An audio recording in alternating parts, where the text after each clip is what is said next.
All right, everyone. Good evening. It's Dr. Shiva Ayyadurai. Sorry about that false start. We tried to start this before, but today's discussion is going to be about a preview to a summit. So we're not going to go through all the details, but it's going to be a preview to a summit that we're going to have this Saturday on the 7 secrets of innovation from the boy who invented email. Some of you may know back in 1978, when I was a 14-year-old kid, I invented the first email system. Several years ago, I wrote a book called The Boy Who Invented Email and the 7 Secrets of Innovation. And this weekend, on August, 27th, I believe, we're going to be sharing those secrets. And it's going to be a summit every Saturdays, about once every 2 months. Our Truth, Freedom, and Health program actually hosts various detailed events to actually help people get a better understanding of some major issues like systems issues. So this weekend we're going to be really talking about the system of innovation, what it takes to really innovate. So I want to encourage everyone to come to it. If you're not a Truth, Freedom, and Health warrior, I'll show you how you can sign up to do that. But it's going to be the 7 Secrets Innovations Free to All Truth, Freedom, and Health warriors. It's August 27th, this Saturday, from Saturday at 11 a.m. It'll probably be about 2 hours, and we do it all over the world. So I hope everyone has a chance to come to that. We'll be covering a bunch of issues in that, really 7. As we go through this at the summit, you're going to really learn the 7 secrets of innovation, and I'll go through this. The key thing I want to talk about today is that on this August 30th, 1982, 40 years ago, was the invention of email, and I'll talk about that. But more recently, I've created a nonprofit called Innovation Core, where we give money, we give mentoring to kids between the age of 14 through 18. So please be aware of that, because it's money sitting there. We have to give it away. So it's for each one of you to take advantage of, particularly for young kids. All right. So Larry says 7 secrets on the 7th day, Saturday. Oh, okay. Sabbath. Okay. That's interesting. Well, it's recorded, so you can come get it when you also want. So that's what we're going to be talking about. So we're going to be covering these issues at a high level. Let me just share with you that the innovation, as I mentioned before, is always seen in a very reductionist way. What do I mean by that? It's always assumed that all great innovation must come from centers of power, that only a few people can innovate. And that's why the 7 secrets of innovation is important, because we'll go down to the fundamentals and we'll understand very, very specific aspects of innovation that we'll learn. Those of you who are interested in various other programs, you can go to vashiva.com and you can learn different things out there. But let me start. So what we're going to be covering at this summit is, what is the source of innovation? Where does innovation come from? It's a very, very important question. There's all sorts of illusions about where innovation comes from. The government, centralized governments, pour a lot of money to creating centers of innovation. Sometimes they call it centers of excellence. And we really have to ask, and the summit will cover that, what innovation has really come out of those centers of innovation. From my own personal experiences, many of you know, before, MIT in Cambridge here is considered a center of innovation. But before I came to MIT as a 14-year-old kid growing up in Newark, New Jersey, I actually created the first email system. So on August 30th, 1982, you can see right here, I was issued the first U.S. copyright. This was when I was a teenager. In 1978 is when I had actually created the first email system, when I converted the old-fashioned interoffice mail system, inbox, outbox, folders, all of that stuff to the electronic version, and I named it email. So email is not just a simple exchange of text messages. The simple exchange of text messages goes back to Samuel Morse. IBM was doing it. That's not email. Email is the entire system, inbox, outbox, folders, the BCC, the memo, the CC, all of that, an interlock set of components put into a electronic format. That's what I did as a 14-year-old kid. Now, one of the things we'll talk about at the summit is about the laws of intellectual property. Back in the 70s, there was no way to protect software. It was only 1994 till the Federal Court of Appeals even accepts software as a something that can be patented. Prior to 1994, you had to use copyright to protect your invention. So there's the official copyright I got about 40 years ago. And here's the actual code, all of it, which went into the Smithsonian. And you can see I named the system also email. Not only did I create it, but I also created the term as we know it today, which everyone uses, which actually defines email. And by the way, in those days, I had to use the 5-letter terminology. I got to plug my phone in here because the operating system only allowed 5 characters. So anyway, that's something we'll be covering. But the first thing we're going to be talking about, as I just talked about, is what is the source of innovation? And you can see that right here, okay? The second thing we're going to be talking about, and by the way, those of you, please go to innovationcourse.org. If you have a young kid, if you have anywhere between the age of 14 through 18, they can go to innovationcore.org and they can literally apply. Every year we choose about 8 to 10 kids. So I recommend if you have children, they're welcome to apply to this, and you can go to innovationcore.org and you'll see that there's a little application form here. They can click on that, they apply, and they submit it, and we select about 8 kids each year. So please take advantage of that. If you particularly have children, go to innovationcore.org. Okay, so let me go back here, back to our slide presentation. All right, the other thing is, the second thing we'll be talking about at the summit is, what's the first step to be a successful innovator? What's the first step to be a successful innovator? So that we'll also be talking about. So that'll lead to the second secret of innovation. So the first one is, what is the source of innovation? The second is, what's the first step to be a successful innovator? And that will lead to our second secret. I don't want to give it away because I want you guys to come to the summit on Saturday. Next thing is, what does an innovator actually do? So what does an innovator actually do? You know, do they solve world problems? Do they go to the moon? Or what is, what do they actually do? What does an innovator actually do? So that's important to understand, because that will lead to the third secret of innovation. Okay. The next piece here is, who does an innovator serve? Are you serving heads of state? Are you serving the elites? Who are you actually serving? And that leads to the fourth secret of innovation that we'll be discussing. The next thing is, this is a very interesting one. What is the difference between invention and innovation? People sometimes tend to confuse this. Our Innovation Corps Award, there are other awards that they award to people who discovered something in a lab or created something. Innovation is significantly different than invention, okay? So we'll be discussing that. So that will lead to the fifth secret of innovation, that question, which we'll talk about at the summit. The next one is, what are the big legal issues as an innovator? There's one very important legal issue that most innovators need to understand.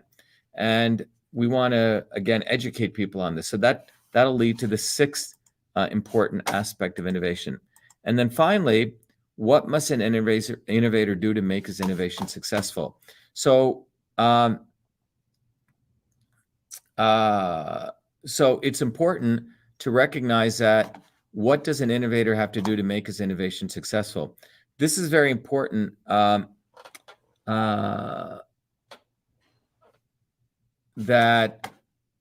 This will really help people understand what is a successful innovation, what makes something innovative, and what makes something non-innovative, right? What leads to a great innovation?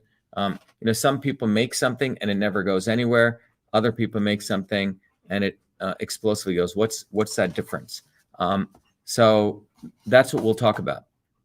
The next thing is, what I want to talk about is, innovation ultimately is something you just don't do once and you stop.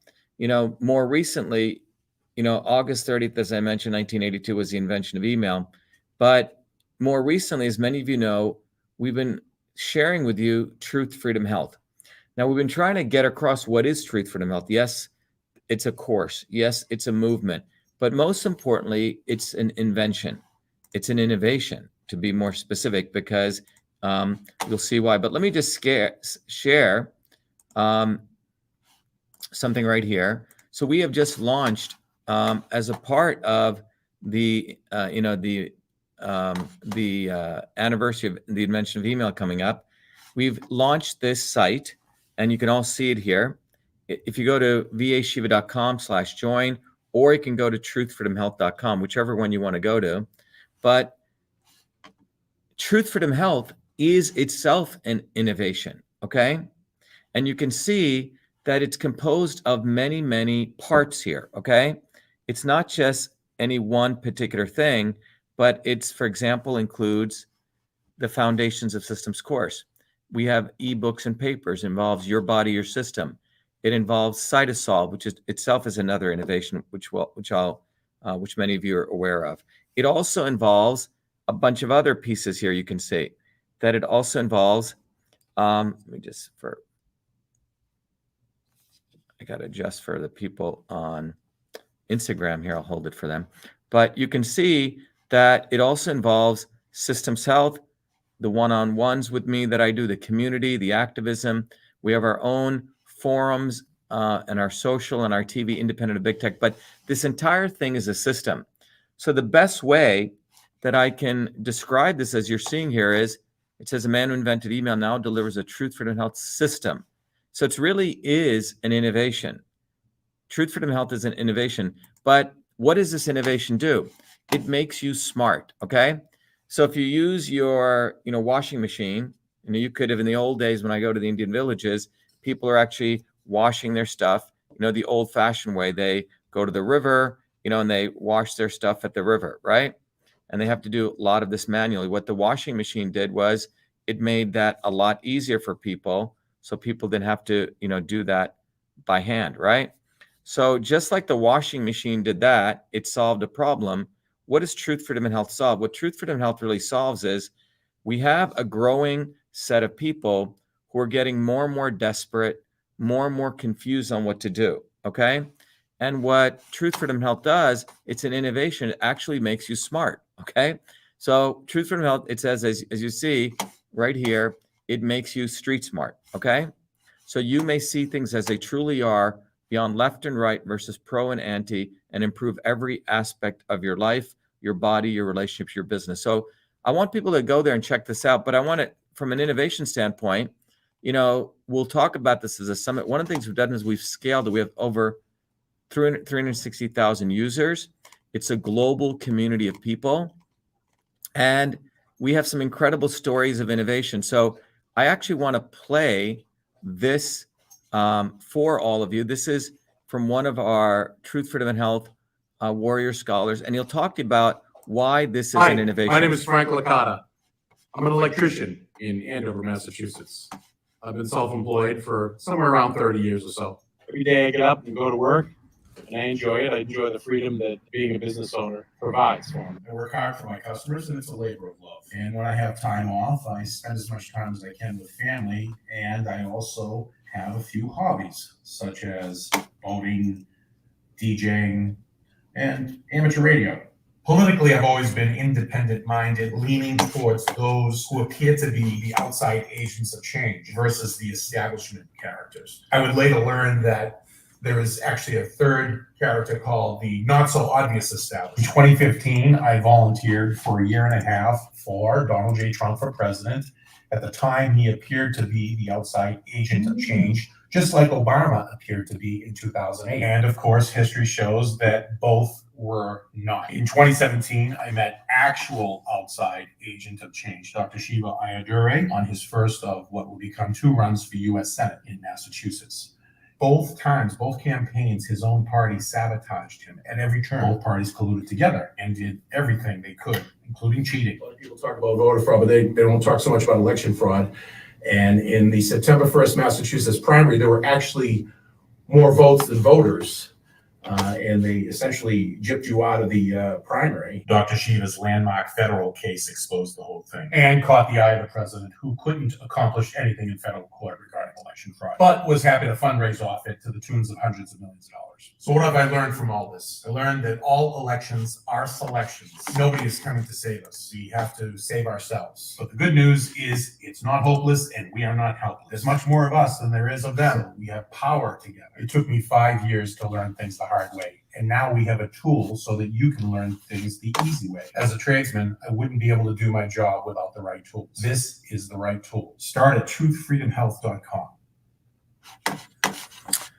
Great. So I hope that helps people. So ultimately, what we've done here is we have created an environment for everyone that people can actually experience getting smarter. Okay.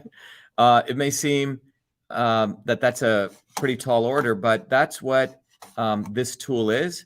The tool that we've created is no different than email. You know, email was a tool. It was an innovation, and Truth, Freedom, and Health itself is an innovation. So please go there, go check out the site, and become a Truth, Freedom, and Health warrior, because you get access to lots and lots of great information.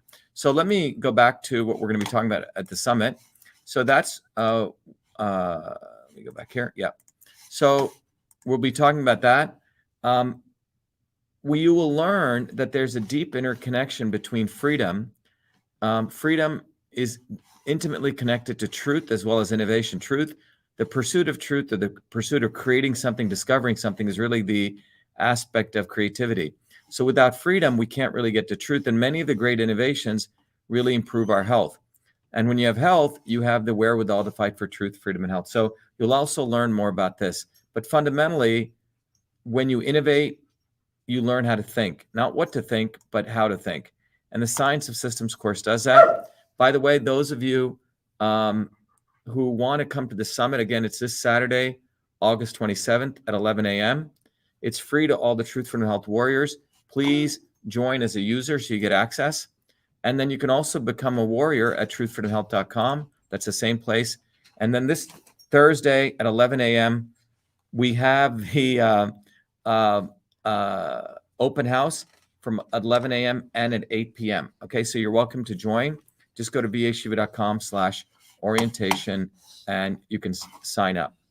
Okay, so fundamentally, what we'll be covering at the summit, we'll be getting to the 7 secrets of innovation. You'll learn what is a source of innovation. You learn what's the first step to be a successful innovator. You learn what does an innovator actually do. Who does an innovator serve? What's the difference between invention and innovation? What are the big legal issues as an innovator? And what do you have to do to really be successful? Okay, go to vashiva.com/join. And that, again, is a lecture series that'll be coming up. And by the way, this talk that we're going to be doing, we're going to be recording it.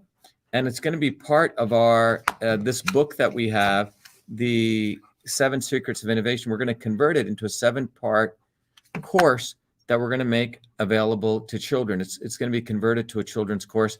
We actually have Sandy Garofano is here, who's our course director, along with Heather Lightby. They're going to be as part of this. Someone said, do we need to register for Saturday? Yes, Donna. So you can just go to, for those of you who are Truth, Freedom, Health warriors, just go sign up, and it'll be accessible right online. Okay. All right, everyone. So that was just a quick preview. Again, this Saturday, we're going to be doing a big event on the 7 secrets of innovation.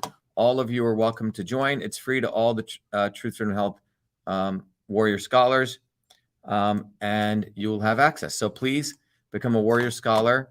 And by the way, just want to point out, once you become a user of the system and you complete the course, you can give the license to as many kids as possible, absolutely free. So anyway, there you go. So that is what we're going to be discussing this Saturday. So I hope you guys all take advantage of that. Be well, be the light. Thank you.